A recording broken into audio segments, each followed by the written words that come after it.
하나님 말씀 갈라디아서 6장 11절에서 18절 말씀입니다. 내 손으로 너희에게 이렇게 큰 글자로 쓴 것을 보라.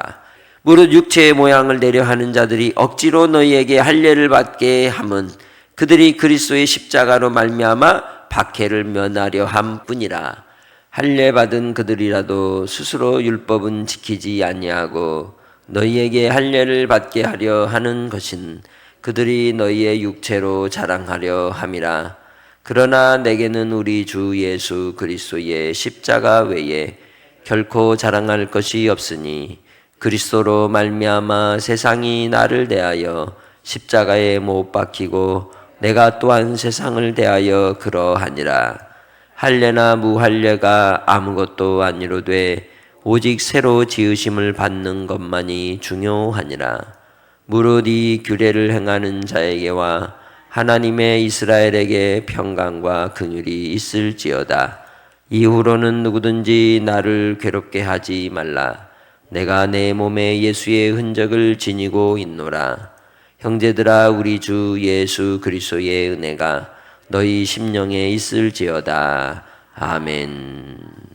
하나님께서 우리가 예수님을 믿을 때 증거를 두십니다. 예수님의 흔적을 주시죠. 그것이 성령의 인치심입니다. 하나님의 자녀된 자는 세례를 받게 되는데 물세례와 성령 세례라고 말하죠. 그 성령 세례가 바로 우리를 성령으로 인치신 증거이며 성령 세례를 통하여 우리는 하나님의 소유됨을 확증하게 되는 겁니다. 우리가 어떤 매매를 할 때에도 계약서를 쓰고 거기에 서약을 하듯이 서명을 하듯이 우리를 향하신 하나님의 서명 날인이 우리의 신비에 새겨져 있다는 거죠. 그래서 예수 안에 있는 자들에게는 성령 하나님께서 항상 그와 동행하시고 함께 하십니다. 그의 삶을 이끌어 인도하여 주시기에 순간순간마다 성령 하나님 의지하여 믿음 가운데 주와 동행하는 은혜가 있으시길 바랍니다. 예수님 안에 있는 자들, 예수님의 말씀, 주의 가르침을 따라 사귐 가운데 은혜를 누리며 그 사랑 안에 거하는 자는 성령으로 말미암아 날마다 기쁨과 감사가 그 신비에 가득한 줄 믿습니다. 그것이 바로 예수 안에 있는 하나님의 자녀의 증거인 것이죠. 우리의 삶에 기쁨이 없고 감사가 없다면 우리의 신앙의 모습을 다시 점검해 봐야 하는 겁니다. 내 안에 계신 성령님은 우리에게 평안을 주시는 영이십니다. 그 평강은 우리에게 기쁨이 되고 희락이 되는 것이죠. 그래서 성령의 열매들은 무슨 특징이 있습니까? 밝음이 있고 기쁨이 있고 희락이 있는 겁니다. 그래서 사랑과 희락과 화평과 오래 참음과 자비와 양성과 충성과 온유와 절제를 통하여 하나님이 주시는 아름다운 그 위로가 자기 백성들에게 가득하게 해주시는 줄 믿습니다. 내가 성령 안에 산다. 그것은 바로 내 안에 항상 기쁨이 떠나지 않는 것이며 감사가 떠나지 않는 겁니다. 예수를 믿으면서도 여전히 내 안에 불만과 불평과 원망과 짜증이 가득하다면 그것은 아직도 옛사람의 자리에서 벗어나지 못한 상태에 있다는 것이죠. 그리스도의 의의 옷을 입음으로 회복되는 은혜가 있으시길 바랍니다. 그러기 위해서는 죄의 죽임이 일어나야 하는 겁니다. 나의 죄를 죽여야 하는 것이죠. 어디에 죽여야 됩니까? 십자가에서 죽여야 하는 겁니다. 예수와 함께 나의 정과 욕심을 못 받고 이제는 예수 안에서 그리스도의 십자가의 사랑으로 사는 자가 되어서 하나님이 주시는 의의 평강의 옷을 입을 때 마음이 평안하면 항상 그 얼굴엔 밝음이 있는 겁니다. 미소가 있는 겁니다. 어떤 상황과 환경에서도 흔들리지 않는 것이죠. 갈라디아 교회가 성령 안에 있었다면 그러했을 겁니다. 그러나 그들이 성령 안에서 살지 않냐고 육체로 살기에 여전히 무언가를 해야 하고 지켜야 되고 하지 말아야 되는 여러 조항 속에 매여서 불안과 두려움이 있었던 거죠. 그 시작점이 무엇이라고 본문은 이야기하고 있습니까? 12절 무릇 육체의 모양을 내려 하는 자들이 억지로 너희에게 할례를 받게 함은 그들이 그리스도의 십자가로 말미암아 박해를 면하려 함뿐이라. 그러니까 다른 말로 하면 예수님을 믿으면서도 믿음의 증거와 흔적을 갖지 않고 피하려고 한다는 거죠.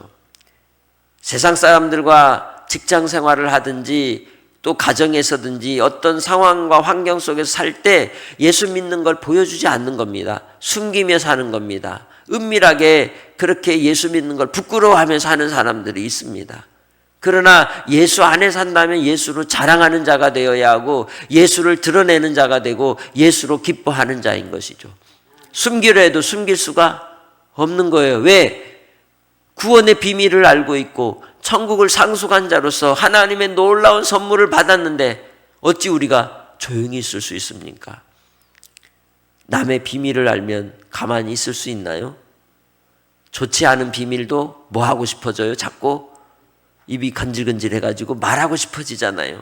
심지어는 예수를 믿는 사람인데도 예수 안에 있는데도 자랑하지 못한다면 그것은 내게 정말 기쁨일까? 내가 정말 예수님을 믿고 구원받은 감격이 있는가? 다시 생각해 봐야 된다는 거죠. 예수 안에 있으면 기쁨이 있고 감사가 있고 감격이 있어서 예수님을 자랑하고 싶어지는 겁니다. 그러나 예수 안에 있을 때 고난을 당하는 것은 분명합니다. 그래서 그 고난을 피하기 위하여 세상과 타협하고 유대주의자들과 타협하여서 그래요, 뭐 할례를 행해도 예수 믿으면 되지 하고 할례를 행함으로 타협을 하고 십자가의 고난을 피하는 인생들이 있다는 겁니다. 많은 시대 속에서 우리는 결단해야 합니다. 그리스도를 택할 것인지 세상을 택할 것인지 분명하게 우리는 우리의 신앙의 모습을 드러내야 하는 겁니다. 오늘 시대 속에서도 끊임없이 세상은 우리에게 요구합니다. 예수님 버리라고, 예수 믿지 말라고. 그것이 직접적으로 말을 하기도 하지만 문화와 세상의 법을 통해서 우리에게 강요합니다.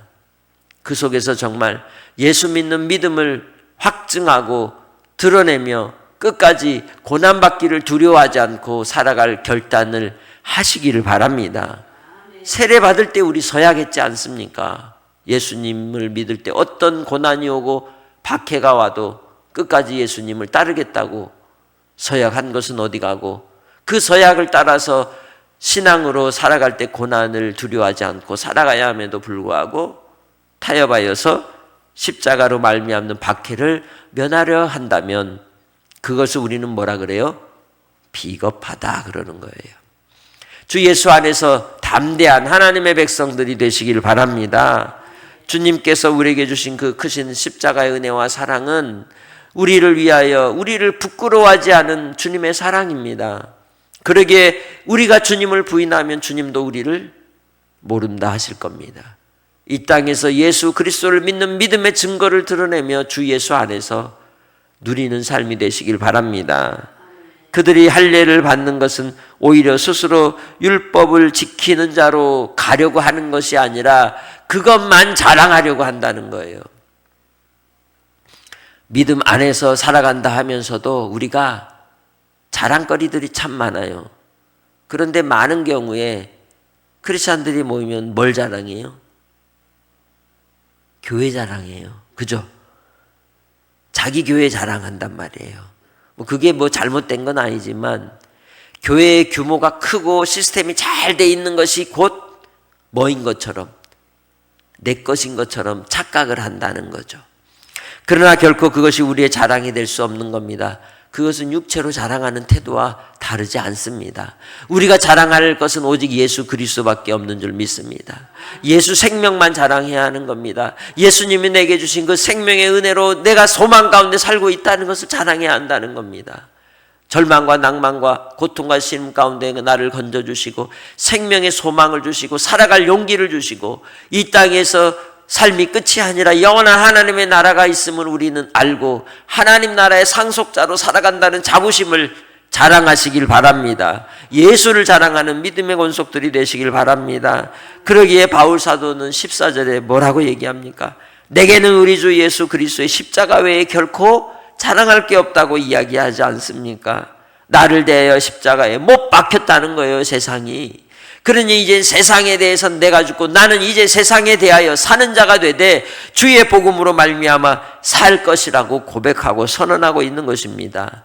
주님 안에서 우리는 이제 믿음으로 사는 자가 되시길 바랍니다. 할례나 무할례가 아무것도 아닌 것처럼 과거의 옛사람의 모습과 새사람의 모습 속에서 우리가 살아갈 때에 어떤 관습이나 관행이나 그리고 어떤 전통이 중요한 게 아니라는 거예요. 주님 안에서 중요한 것은 새 사람으로 지으심을 받았다는 것이 중요하다는 것이죠. 그러니 이제는 우리는 어떻게 살아야 되겠습니까? 예수 안에서 하나님의 법을 따라 사는 겁니다. 하나님의 법이 무엇입니까? 생명의 법입니다. 성령의 법입니다. 우리를 정죄치 않는 법입니다. 예수 안에서 이제는 사망이나 생명이나 높음이나 깊음이나 다른 어떤 피조물도 그리스도 예수 안에서 우리를 향하신 하나님의 사랑에서 끊을 수 없는 그 십자가의 사랑으로 사는 겁니다. 그러기에 주님 안에서 우리는 율법을 뛰어넘어 어떠한 법을 뛰어넘어 주님 안에서 사랑함으로써 주님의 뜻을 이루는 자가 되는 것입니다. 그래서 바울 사도는 16절에 뭐라고 했습니까? 이스라엘에게 그 평강과 긍휼이 있을지어다라고 얘기한 겁니다. 평강과 긍휼을 구하는 자, 누구를 만나든지 어떤 일 속에서도 하나님의 긍휼하심으로 하나님의 마음으로 세상을 볼 줄 아는 자, 영혼을 볼 줄 아는 자들이 다 되시길 주의 이름으로 축복합니다. 바울 사도는 17절에 말합니다. 이제 나 괴롭게 하지 마. 내 안에 뭐가 있어요? 예수님의 흔적이 있어. 예수의 흔적이 뭡니까? 성령으로 인치심인 겁니다. 성령님이 함께 하심입니다. 그리고 그가 예수를 위하여 예수 안에 있기 때문에 받은 박해와 시련과 고난인 것입니다. 여러분의 인생 속에는 어떤 예수님의 흔적이 있습니까? 예수를 믿기 때문에 박해받은 적이 있습니까? 예수님을 믿기 때문에 피해를 당한 적이 있습니까? 예수님을 믿는다는 이유로 고난을 받았지만 그 고난을 뛰어넘어 하나님이 주신 은혜의 복이 있습니까? 영원 구원의 역사가 있습니까? 여러분의 입술의 증거를 통하여 구원받은 여러분의 제자가, 예수님의 제자가 혹은 여러분을 통하여 구원받은 영혼이 몇이나 됩니까? 이 땅의 인생을 살면서 예수를 믿으면서도 복음을 전하여 생명 구원의 역사를 체험해 보지 못했다면 여전히 주님의 은혜를 알지 못하는 인생인지도 모릅니다. 이 땅에 살아가는 삶을 통해 하나님의 은혜가 여러분 안에 가득하시길 바랍니다. 그 은혜가 흘러넘쳐서 많은 영혼들이 주님께 돌아오는 일에 쓰임받는 축복의 통로가 되시고 그 삶의 과정 속에서 어려움이 있어도 내 안에 예수의 흔적이 있다는 걸 확실히 아는 기회가 되시기를 주님의 이름으로 축복합니다.